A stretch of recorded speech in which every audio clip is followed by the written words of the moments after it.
Hello, welcome to another IELTS lesson.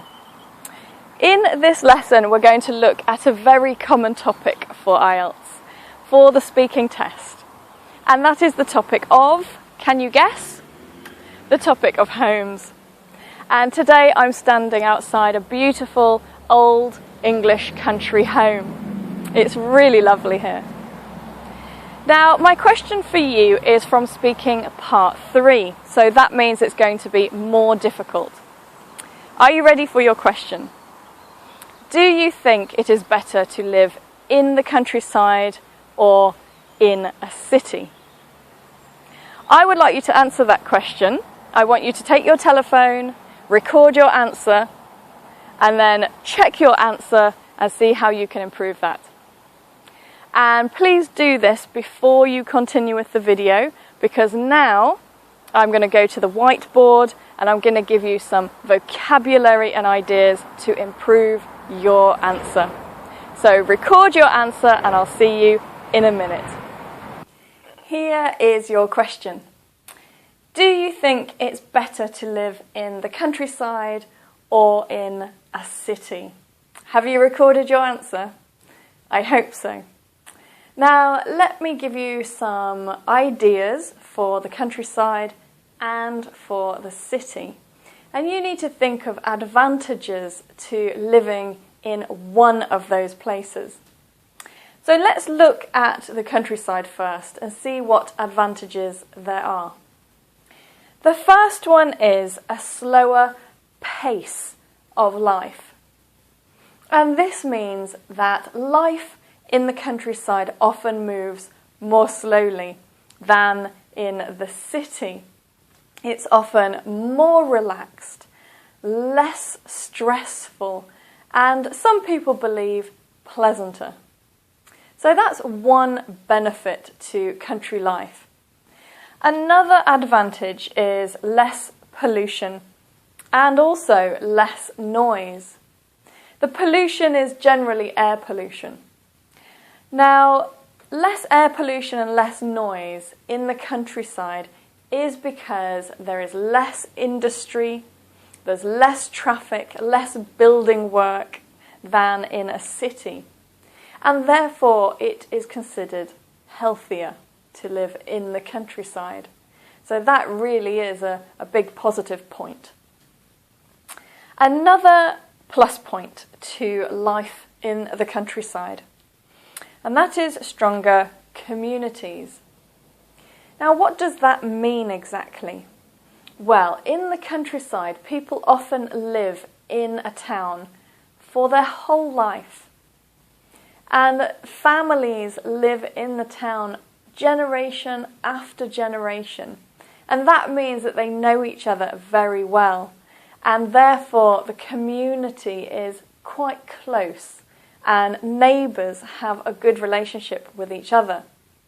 This means that the countryside often gives people a good support network because the community is so close.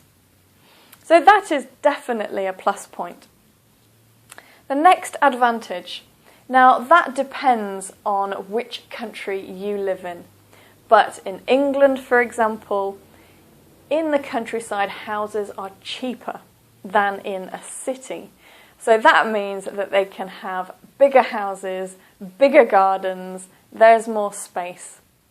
You remember the beautiful house from the beginning of the video. That was an English country house, over 150 years old. So the owner of that house couldn't have the same building if they lived in a city. So those are 4 plus points, 4 advantages to country life. Now let's look at cities. Maybe you prefer living in the city.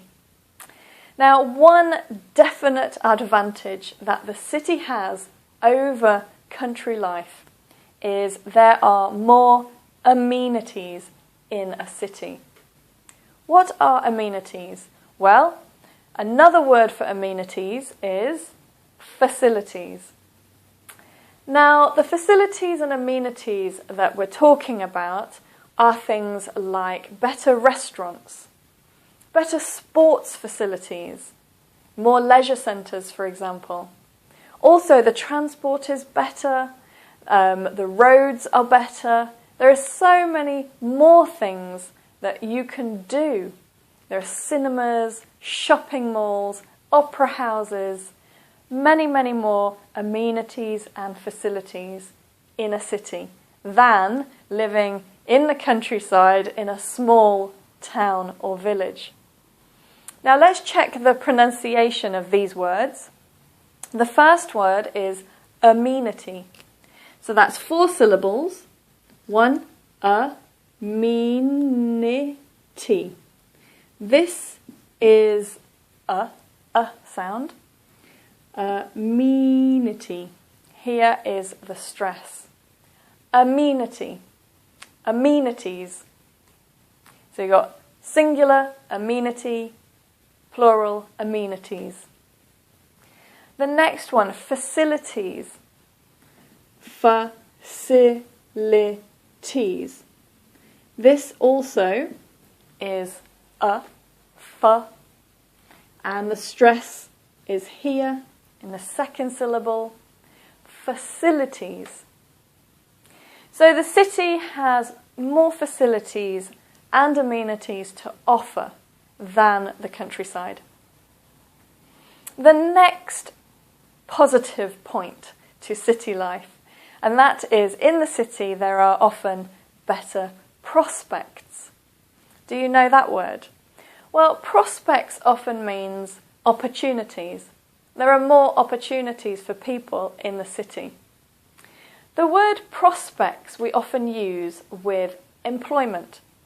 And this means when there are better prospects, it means that it's easier to get a good job. So there are more jobs available in the city, more prospects, and more opportunities to do what you want to do and advance, get promotion and improve your life. The next advantage is very clear, better public transport. There are more buses and trains and undergrounds in cities. And of course, in the countryside, there is often very little public transport. People need their own transport to get around. But in the cities, if you don't have your own transportation, you can still get around and you can travel using public transport. And the last advantage, again, this depends on which country you live in, but in many countries there is better education in the cities than in the countryside. Nearly all universities are in cities. Often the facilities at school in the city, they are better than in the countryside. So, for example, city schools have better technology, more laptops and computers and high technology for their students. And the standard of education is often higher, better teachers. So there are 4 clear positive points to city life. Now, before we finish, there's something I want to tell you about this question.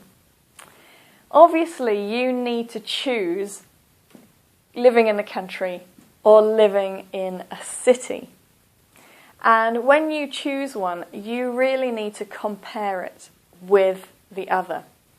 Because when you use a language of comparison, when you give a comparative sentence, it will help your IELTS speaking results. The examiner does need to hear a range of different grammar. So we say less and more or better.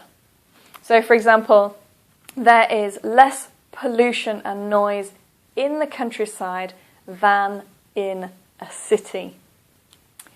There are often better prospects for work in a city compared to the countryside.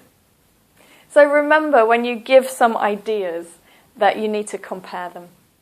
Now, these are only 4 ideas for each one, Maybe you've got some more ideas. If you have, let me know. It's always good to share ideas for IELTS. Well, that's all for this lesson. I hope that was useful. And I will see you again in another IELTS lesson. Here are some more useful IELTS lessons to help you prepare for your IELTS test. Or connect with me through Facebook, Google+, or Twitter.